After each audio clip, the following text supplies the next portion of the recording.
frères et sœurs, nous sommes très heureux de savoir que dans cette soirée encore, il y a des hommes et des femmes dont le cœur a faim et soif de Jésus-Christ, et qui donc s'approchent du trône de la grâce avec une grande assurance, une grande confiance, afin de pouvoir prier le Seigneur, afin de pouvoir se tenir devant Dieu et montrer ainsi leur reconnaissance pour l'œuvre que Christ a accomplie à la croix pour notre salut. Ce soir, je vais vous proposer une lecture dans le premier livre des Rois, au chapitre 19.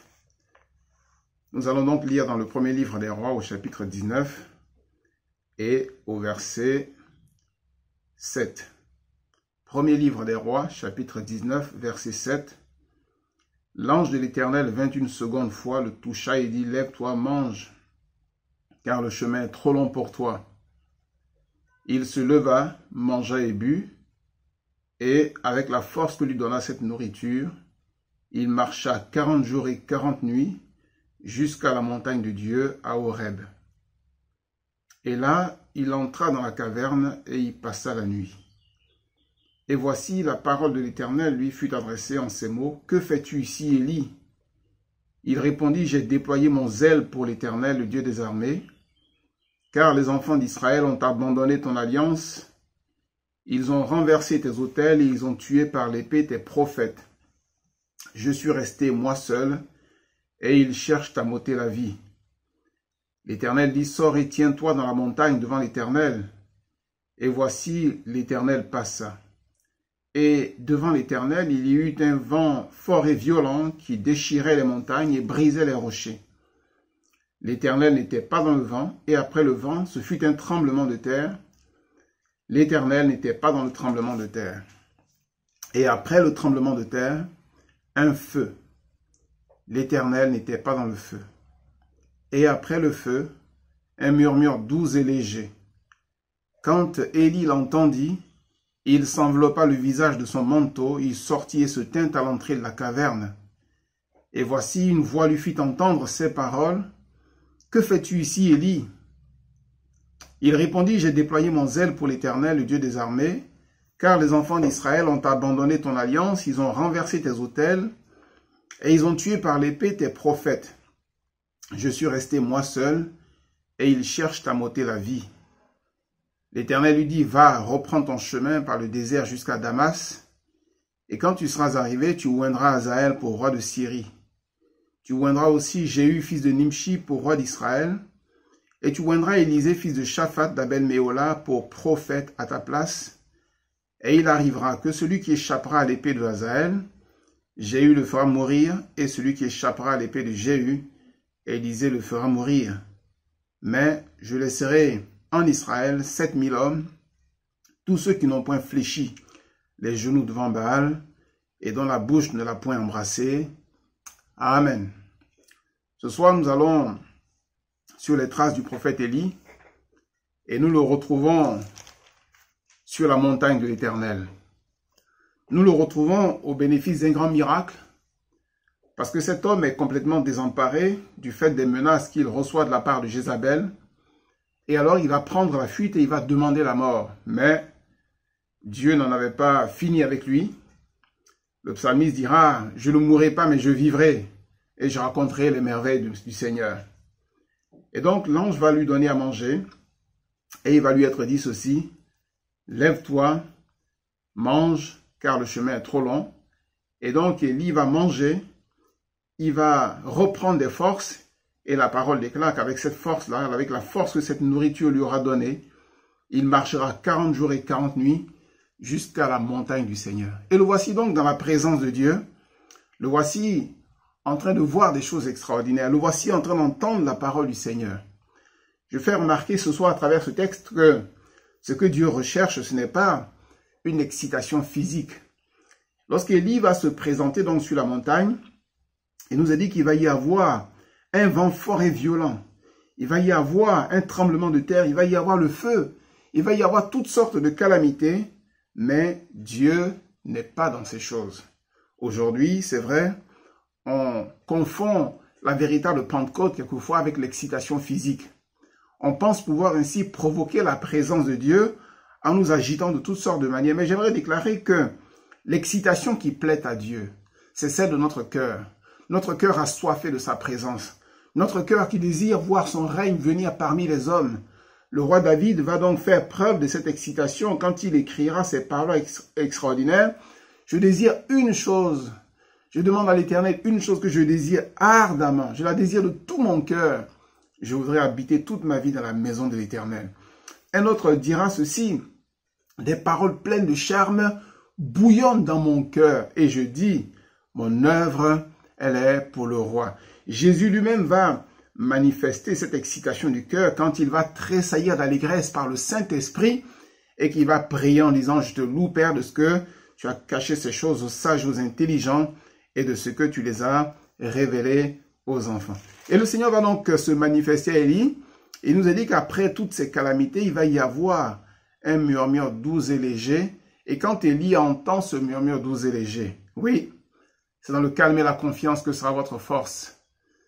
C'est dans la tranquillité et le repos que sera votre salut. Quand Élie va entendre ce murmure doux et léger, il va s'envelopper le visage de son manteau, il va sortir et il va se tenir à l'entrée de la caverne. Et là, voilà que va commencer un entretien extraordinaire avec le Seigneur. Bien-aimés frères et sœurs, ce soir nous sommes dans un rendez-vous avec le Seigneur. Nous avons rendez-vous avec le Maître du ciel et de la terre, avec celui qui nous a tellement aimés et qui est venu souffrir pour nous à la croix du Calvaire, afin de nous réconcilier avec son Père et nous donner la liberté de nous approcher de Dieu avec confiance. Alors le Seigneur va commencer à s'entretenir avec son serviteur. Il va s'entretenir avec lui.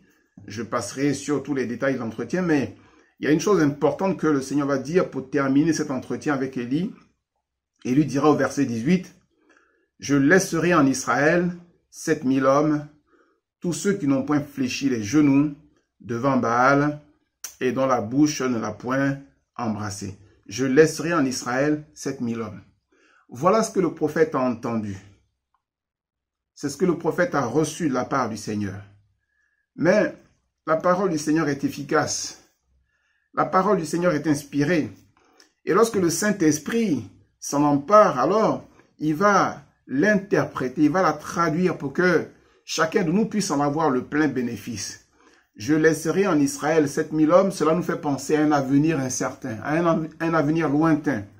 Et là, Élie peut faire cette prière, mais Seigneur, quand est-ce que ces 7000 hommes vont se manifester? Le monde attend la révélation des fils de Dieu. Alors ces 7000 hommes que tu laisseras, est-ce maintenant ou est-ce dans 10, dans 15, dans 20, dans 30 ans ou même dans plusieurs siècles, Seigneur? Il y a là comme un sentiment de désespoir dans le cœur d'Élie parce que il a hâte que ces hommes soient là remplissant le royaume d'Israël et proclamant la parole du Seigneur. Je laisserai en Israël 7000 hommes. Mais voilà que le Saint-Esprit va nous révéler ces paroles sous un autre angle. L'apôtre Paul dira dans son épître aux Romains au chapitre 11,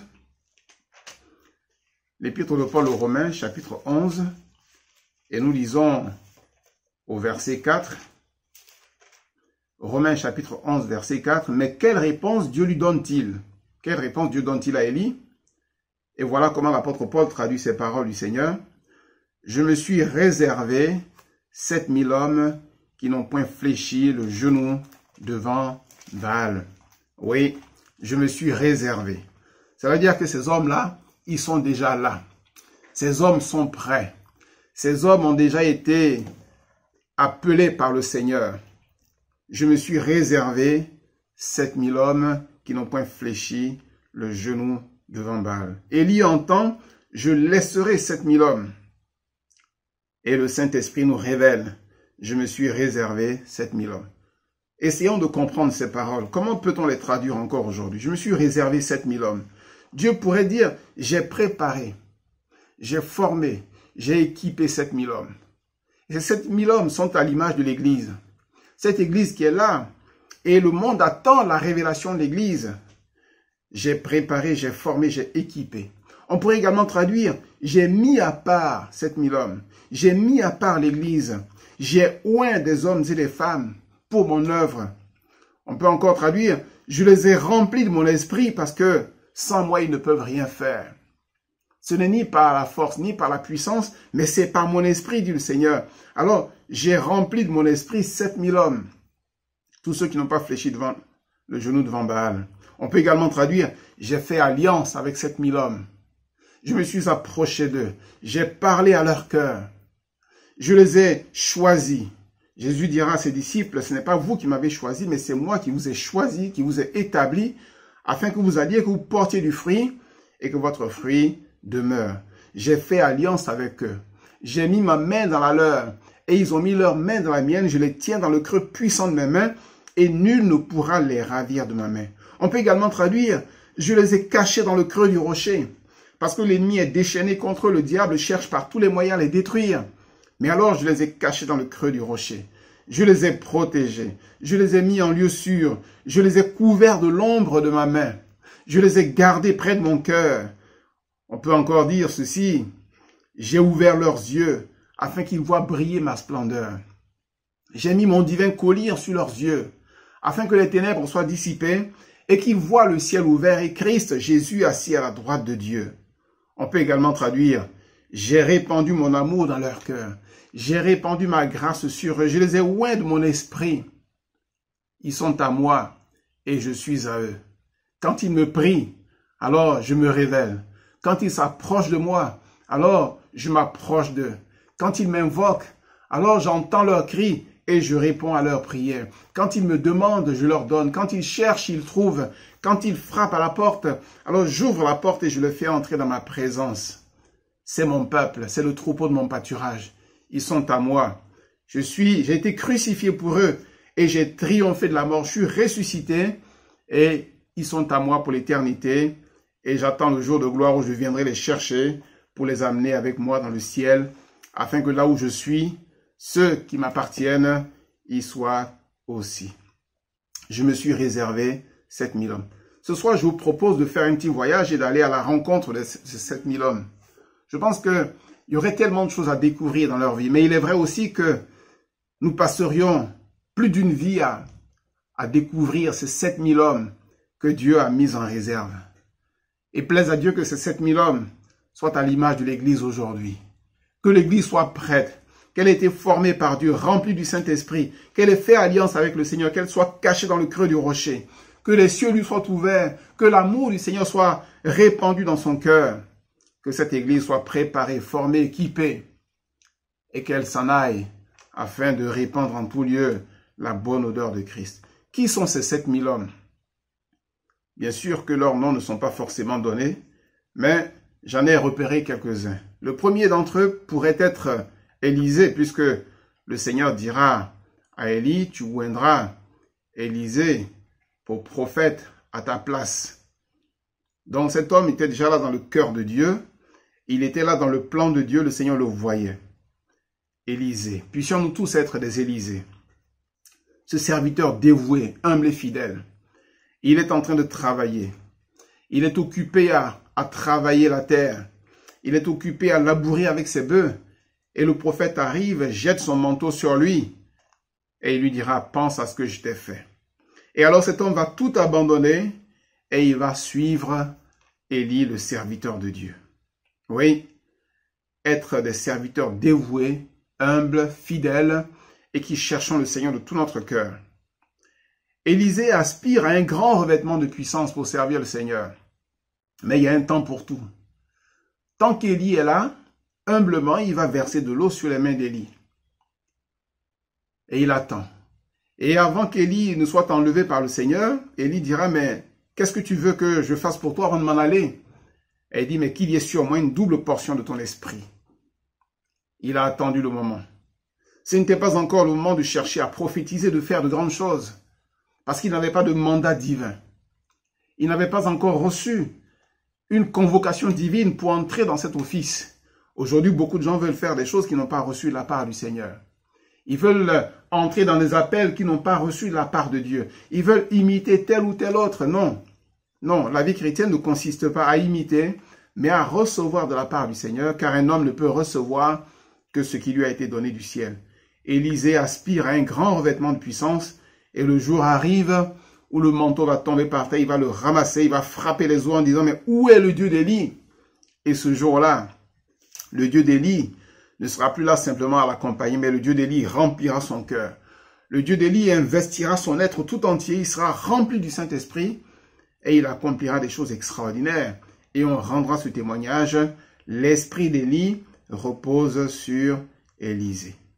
Parmi ces 7000 hommes, il y en a un autre dont le nom n'est pas donné, que nous retrouvons dans le premier livre des Rois au chapitre 20 et au verset 13, il est dit ceci, « Mais voici, un prophète s'approcha d'Akab, roi d'Israël, et dit, « Ainsi parle l'Éternel, vois-tu toute cette multitude?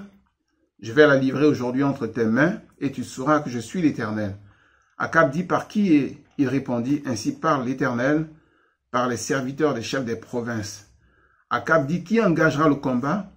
Et il répondit, « Toi. » Je me suis réservé 7000 hommes, tous ceux qui n'ont pas fléchi le genou devant Baal.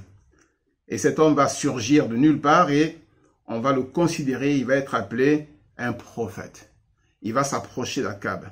Élie est parti loin d'Akab, mais le Seigneur a pitié de son peuple Israël.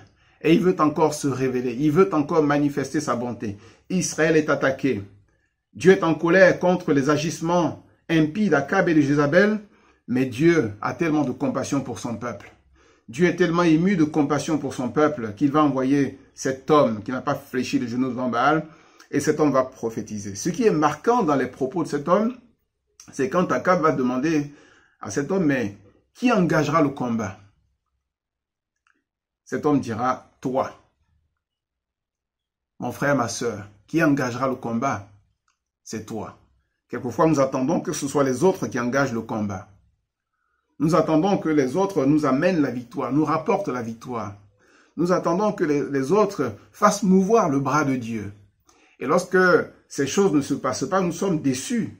Et même quelquefois, nous avons peut-être quelques ressentiments à l'égard des autres parce qu'ils n'ont pas été à la hauteur de l'appel de Dieu. Mais toi, qui engagera le combat? C'est toi. Akab aurait tellement voulu que cet homme lui dise, mais que ce soit les chefs des provinces qui s'engagent les premiers dans le combat, que ce soit tes troupes qui aillent et toi, tu resteras là, tu attendras. Mais cet homme répond, c'est toi. Ce soir, c'est toi, mon frère. C'est toi, ma sœur. C'est toi qui engageras le combat. Dieu t'a appelé, Dieu t'a choisi. Dieu t'a oint, il t'a rempli de son esprit. Il a fait de toi son enfant, il t'a donné l'occasion de découvrir sa parole. Il a fait alliance avec toi par le sacrifice de la croix. Tu as été racheté, tu portes le nom glorieux d'enfant de Dieu. Le Seigneur est avec toi, tous les jours jusqu'à la fin du monde. Alors, qui engagera le combat? C'est toi. C'est toi. N'attendons pas tout des autres, mais mettons-nous à l'œuvre. Travaillons de tout notre cœur à l'œuvre du Seigneur. Combattons le bon combat de la foi. Revêtons l'armure spirituelle et combattons. Nous n'avons pas à lutter contre la chair et contre le sang, mais nous avons à lutter contre les esprits méchants dans les lieux célestes. Et pour cela, Dieu nous a donné un équipement et il appartient à chacun de nous de s'engager afin de remporter la victoire, que le nom du Seigneur soit glorifié. C'est toi qui engageras le combat. Il y en a aussi d'autres qu'on a appelés les fils des prophètes parmi les 7 milliers qui n'ont pas fléchi le genou devant Baal. Et notamment dans 2 Rois chapitre 2 et nous lisons au verset 2 Rois chapitre 2, nous lisons au verset 3. Il nous a dit, les fils des prophètes qui étaient à Béthel sortirent vers Élisée et lui dirent, sais-tu que l'Éternel enlève aujourd'hui ton maître au-dessus de ta tête? Il répondit, je le sais aussi, taisez-vous.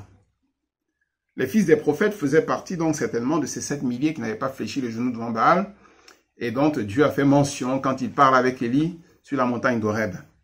Et ces 7000, quand ils voient passer Élie et Élisée, Dieu va leur donner une révélation. Ils connaissent les temps. Ils connaissent les temps. Sais-tu aujourd'hui que ton maître, que l'Éternel enlève au-dessus de ta tête ton maître? Sais-tu aujourd'hui que l'Éternel enlève ton maître au-dessus de ta tête? Élisée dira, je le sais aussi, taisez-vous. Oui, il y a des choses que nous savons. Il y a des choses que Dieu veut révéler à son peuple. Ne marchons pas comme des sourds, comme des aveugles, mais laissons l'Esprit du Seigneur éclairer nos cœurs et nos yeux, afin que nous connaissions les temps dans lesquels nous vivons, que nous ne suivions pas ce monde pervers et corrompu, mais nous sommes appelés à nous en séparer. Nous sommes appelés à en sortir. Nous sommes appelés à ne pas laisser la vaine manière de vivre héritée de nos pères conduire nos faits et gestes, conduire nos sentiments. Mais nous sommes appelés à vivre et à marcher par la puissance du Saint-Esprit. Et c'était ce qu'incarnaient ces fils des prophètes. Un autre point marquant concernant ces fils des prophètes, dans 1 Roi chapitre 20, le verset 35, il nous a dit que l'un d'entre eux, il va dire à son compagnon, d'après l'ordre de l'Éternel, « Frappe-moi ». Et puis, au verset 37, il trouvait un autre homme et il dit « Frappe-moi, je te prie ». Cet homme le frappa et le blessa. Il va accepter d'être frappé, d'être blessé. Pourquoi? Parce que il est chargé d'une mission divine auprès du roi Akab. Et alors, il va aller parler à Akab.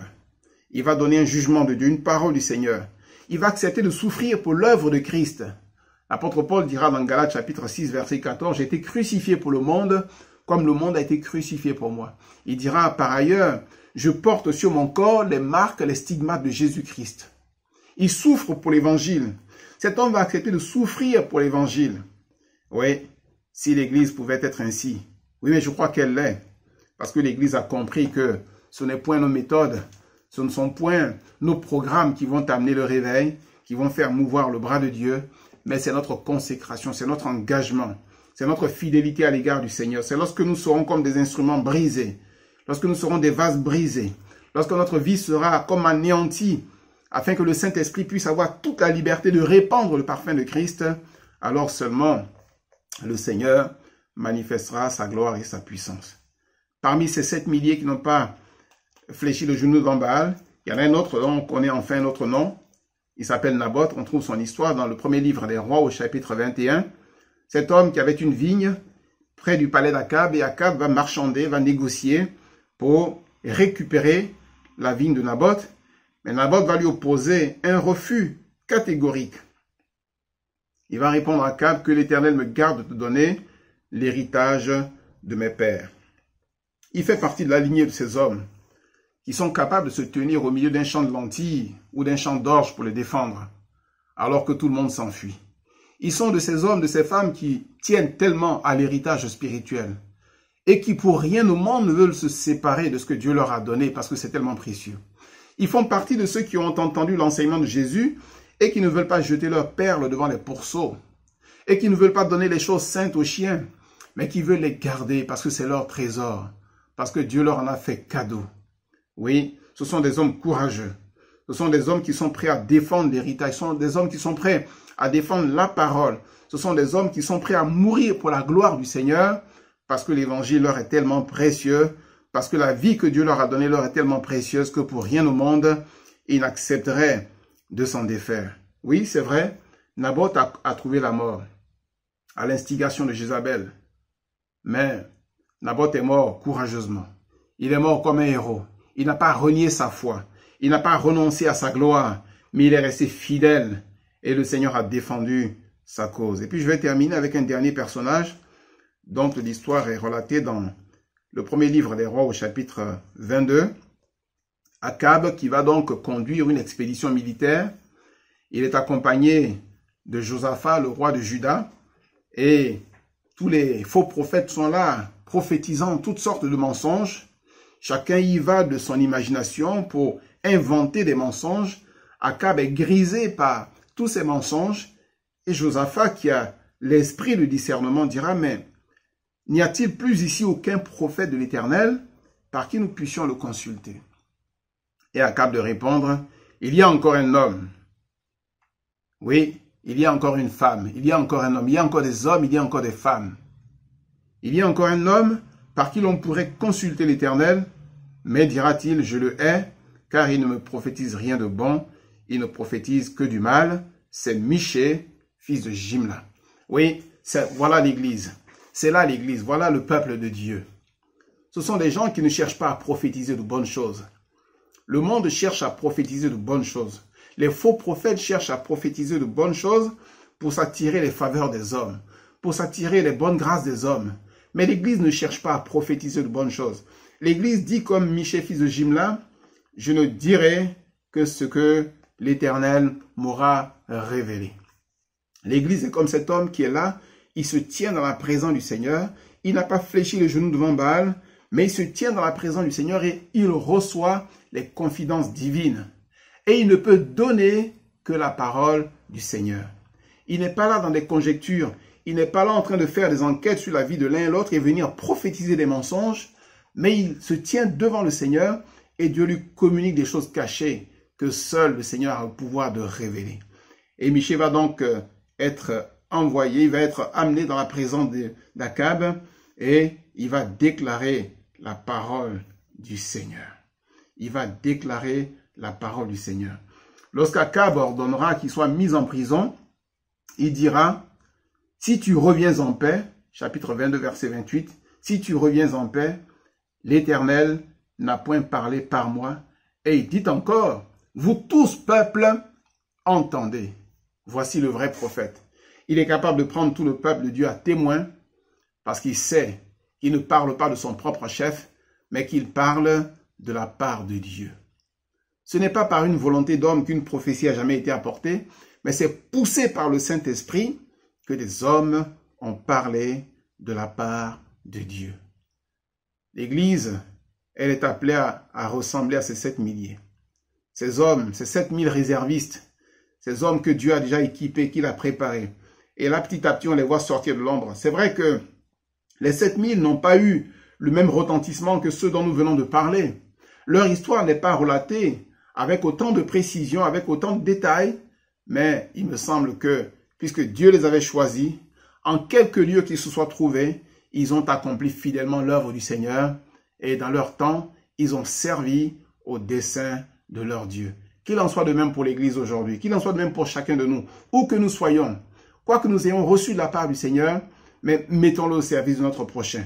Ne cherchons pas à avoir les dons de l'un ou de l'autre, mais jouissons de ce que Dieu nous a donné et manifestons-les puissamment afin que le nom du Seigneur soit glorifié et que notre joie soit parfaite de pouvoir le servir ensemble avec son peuple. Amen. Prions le Seigneur. Nous te bénissons encore, tendre Père, pour cette soirée de prière. Nous te bénissons encore parce que tu nous amènes sur la montagne, afin là aussi d'entendre ce murmure doux et léger. Nous te bénissons parce que tu nous fais voir ces 7 milliers répandus dans tout le royaume, prêts à donner leur vie pour toi, remplis du Saint-Esprit, remplis de la paix de Dieu qui surpasse toute intelligence. Seigneur, c'est nous aujourd'hui. Nous sommes le peuple de Dieu. Nous n'avons peut-être pas fait les mêmes exploits qu'Élie, Seigneur, mais chacun a reçu un don, l'un d'une manière, l'autre d'une autre. Et ce que nous avons reçu, nous voulons le garder dans notre cœur et est honoré par notre vie mise à part. Seigneur, nous te remercions pour ta fidélité dans le beau nom de Jésus-Christ, notre Seigneur et notre Sauveur bien-aimé. Amen.